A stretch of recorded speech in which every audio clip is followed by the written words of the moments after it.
आजकल street food में छोले कुलचे सभी के बहुत ही फेवरेट हो गए हैं।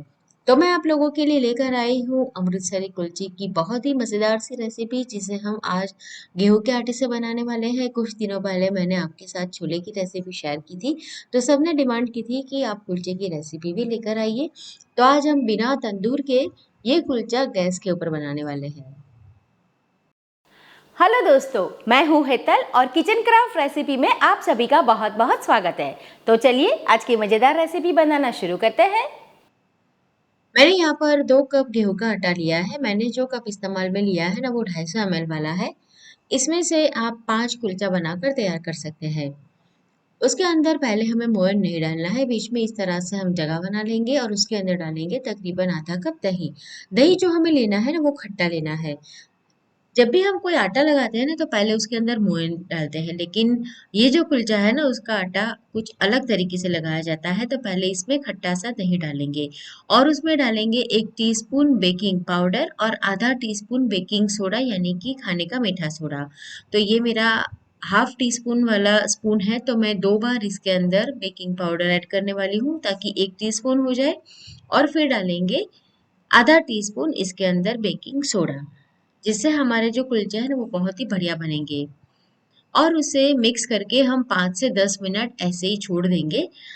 दही में ये बेकिंग पाउडर बेकिंग सोडा डालने के बाद 5 मिनट छोड़ दे और फिर आटे के साथ उसे मिक्स करें। तो कुलचा हमारा बहुत ही बढ़िया बन के तैयार होगा। दही के अंदर जितना पानी रहता है ना पहले हम आटे के साथ वो मिक्स कर लेंगे ताकि हमें पता चले कि और कितना पानी चाहिए। और ये जो आटा है वो हम पराठे से थोड़ा सा मतलब नरम लगाएंगे, बहुत ज्यादा सख्त नहीं रखना है। आप चाहे तो मैदे से भी इसी तरह से कुलचा बनाकर तैयार कर सकते हैं। नमक मिला देंगे स्वाद के हिसाब से, तो मैंने अभी आधा टीस्पून नमक इसके अंदर मिलाया है। अब इसके अंदर हमें मोयन घी का डालना रहता है, तो हम 1 बड़ा चम्मच भर के इसके अंदर घी का मोयन डालेंगे। ये पिघला हुआ नहीं है, अगर आप पिघला हुआ ले रहे हैं तो 1.5 चम्मच डालें। उसे भी मिक्स कर लेंगे अच्छी तरह से।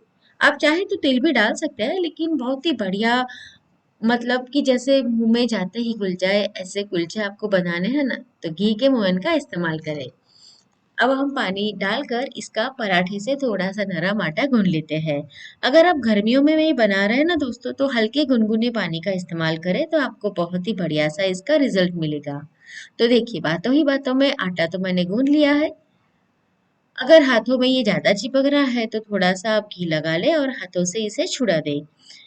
अब आटा लगाकर हमें इसे कम से कम आधे घंटे के लिए छोड़ देना है ताकि ये बढ़िया से फूल जाए और सेट हो जाए। फिर उसके बाद उसमें से हम कुलचा तैयार करेंगे। तो इसे ढककर अभी हम आधे घंटे के लिए रहने देते हैं। और जब मैं आटा लगा रही थी ना तब मैंने आलू को भी साइड में बॉईल कर दिया था। तो मैंने 4 बड़े उबले हुए आलू लिए हैं, उसके छिलके निकाल कर फॉक आता है ना यानी कांटा चम्मच, उससे हम मैश कर लेंगे। आप चाहे तो मैशर का इस्तेमाल भी कर सकते हैं, लेकिन फॉक से ये बहुत ही बढ़िया से मैश हो जाते हैं। कोई भी गुठलियां इसके अंदर नहीं रहती है। अब एक बाउल के अंदर निकाल के उसके अंदर 2 से 3 चम्मच फाइनली चॉप ऑनियन डालेंगे। अगर आप नहीं खाते हैं तो इसे स्किप भी कर सकते हैं। नमक स्वाद के हिसाब से मिलाए तो आधा टीस्पून नमक डाल दिया है। आधा टीस्पून इसके अंदर गरम मसाला डालेंगे। एक मिर्ची मैंने छोटे टुकड़ों में कट कर ली है। आधा टीस्पून लाल मिर्च पाउडर डालेंगे, आधा टीस्पून हल्दी पाउडर डालेंगे और इसके अंदर डाल देंगे ये स्पेशल पराठा मसाला जो मैंने घर पे बनाया है और उसकी रेसिपी आप लोगों के साथ शेयर की है। तो वो मैंने तकरीबन 1 टीस्पून इसके अंदर डाल दिया है। थोड़ा सा हरा धनिया डालेंगे और इसे अच्छे से मिक्स कर लेंगे। मिक्स हो जाने पर इसके हम छोटे छोटे गोले तैयार कर लेंगे। हम इसमें से 5 गोले तैयार करेंगे क्योंकि हमारे जो ये कुलचा है ना वो भी इसमें से 5 बन के तैयार होते हैं। अगर आप चाहे तो ये जो स्टफिंग है ना हमारी उसके अंदर पनीर डाल सकते हैं, चीज अगर आपको पसंद है तो आप वो भी डाल सकते हैं। मैंने अभी इसे कुछ नहीं डाला है, बस सिंपल बना दिया है। अभी हमारा आटा जो है ना वो रेस्ट हो चुका है। आपको ये जब खोलेंगे ना तो हल्का सा फूला हुआ दिखाई देगा। तो इसके अंदर से हम जो हवा थोड़ी भी भरी होगी ना वो निकाल देंगे और मल लेंगे अच्छे से इसे। और लगे कि आटा आपका रेस्ट करने के बाद थोड़ा सा सख्त हो गया है तो पानी डालकर इसकी कंसिस्टेंसी को आप सेट कर दीजिए। आप चकले के ऊपर इसे ले लेंगे और अच्छे से मसल कर तैयार कर लेंगे। और फिर क्या करेंगे, इसके अंदर से हमें एक बड़ी सी रोटी बेलनी है। तो इस तरह से हम इसे चकले के ऊपर ही बेल कर तैयार कर लेंगे। आप चाहे तो किचन प्लेटफॉर्म के ऊपर भी इसे बेल सकते हैं। बेलते वक्त ज़रूरत लगे तो थोड़ा सा आटा डस्ट कर दें। यहाँ पर मैंने चावल का आटा लिया है, आप मैदा भी ले सकते हैं या चावल का आटा ले लीजिए, क्योंकि उसका टेक्सचर बहुत ही स्मूथ रहता है। इसमें से हम बहुत मोटी नहीं और बहुत पतली नहीं, ऐसी एक रोटी बड़ी सी बेलकर तैयार कर लेंगे। फिर उसके ऊपर एक चम्मच भर के घी लगाएंगे, चारों ओर अच्छे से फैला देंगे और फिर उसे रोल कर लेंगे। ऐसा करने से हमारे जो कुलचा है ना वो बहुत ही बढ़िया बनते हैं। तो टाइटली हमें इसका रोल तैयार कर लेना है। इस तरह से रोल तैयार करने के बाद इसे हमें 5 एक समान लोए में तैयार कर लेना है। तो ये जो डो कटर आता है ना उससे हम इसे कट कर लेंगे। आप इसे कट करें हाथों से खींचकर इसके लोए ना बनाएं और फिर ऊपर से प्रेस कर ले। तो ऐसे 5 हमारे लोए बन के तैयार हो जाएंगे। जब भी आप इस तरह से कुलचे बनाते हैं ना तो आटे को आप हमेशा कट कीजिए। अगर आप खींच कर लोए तैयार करेंगे ना तो उसके अंदर जो हवा भरी होगी ना वो निकल जाएगी। तो बाकी के जो लोए हैं उसे हम प्लेट में निकाल देते हैं। अगर आप ज़्यादा क्वांटिटी में बना रहे हैं तो उसे गीले कपड़े से ढक कर रखिए ताकि उसकी जो ऊपरी सतह है ना वो ड्राई ना हो जाए। प्रेस कर लेंगे और फिर उसे बेलेंगे। मैदे में से जब ये कुलचे तैयार किए जाते हैं ना तो मैदे के अंदर बेकिंग पाउडर, बेकिंग सोडा डालने के बाद वो हल्का हो जाता है और उसका टेक्सचर है ना वो काफ़ी नरम भी रहता है। तो आप हाथों से ही उसे बेल सकते हैं, लेकिन गेहूँ के आटे में ऐसा करना थोड़ा सा मुश्किल रहता है। तो आप आटा डस्ट कर ले और इसे बेल ले। एक बार इसे बेलने के बाद फिर से हमें वही प्रोसेस दोहराना है। घी लगाना है और उसका एक टाइट रोल लगाना है। तो इस तरह से 2 बार हम ये प्रोसेस करेंगे। अगर आप मैदे में से बना रहे हैं तो 3 से 4 बार ये प्रोसेस कर लें तो बहुत ही बढ़िया परतों वाला आपका कुलचा बन के तैयार हो जाएगा।